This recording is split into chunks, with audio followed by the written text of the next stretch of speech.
Hey everybody, I'm going to give you an update of what I've done in the last 3 days.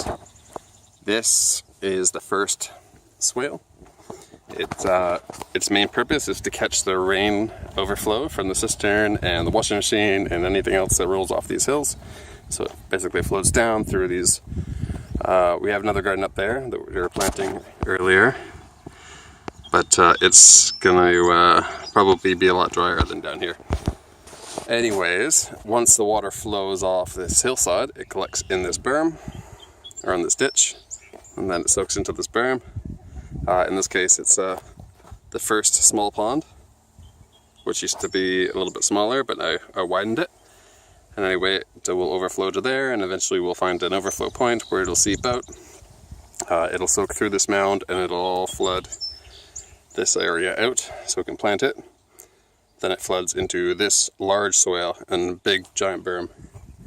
So the reason that this is so much bigger than this other one here is that this one has 5 acres of catchment or so, or maybe 4 acres.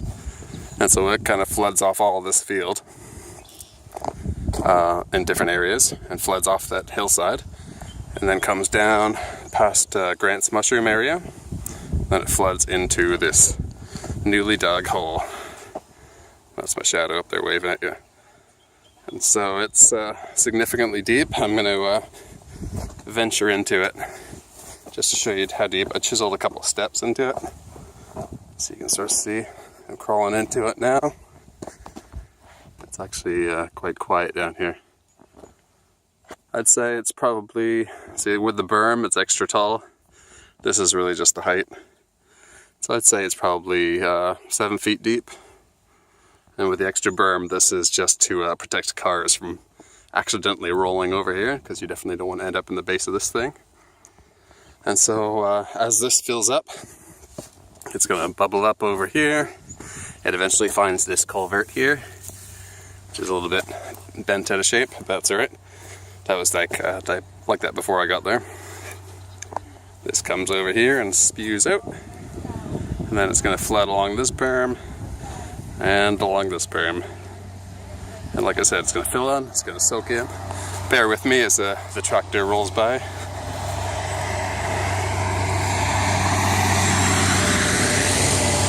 And now what I've done here is removed all the grass. I've left those trees in place. But anyway, this is will be the overflow point, more than likely.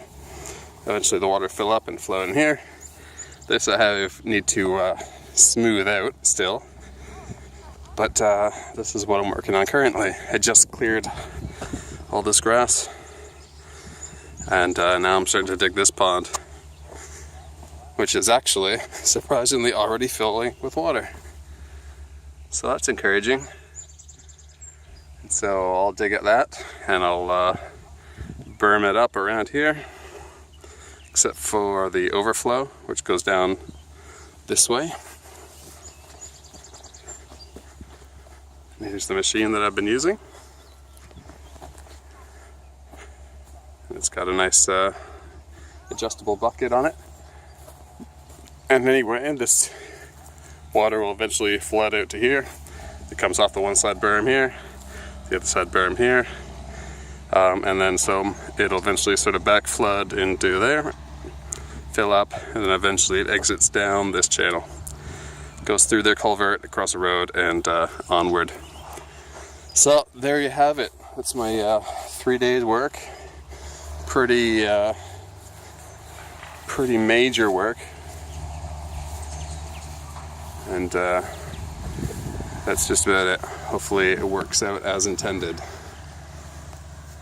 And I guess I'll leave it at that. Oh, actually no, there was one more thing. We started spreading all kinds of excess logs, because we basically want as much organic matter throughout the garden as we can get, because that's what insects like to eat, and bacteria, etc.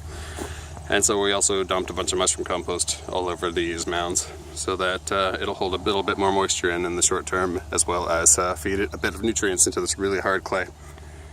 But it looks like quite a change, but eventually it's going to green up and fill with water, and the frogs and animals and plants are all going to really enjoy it.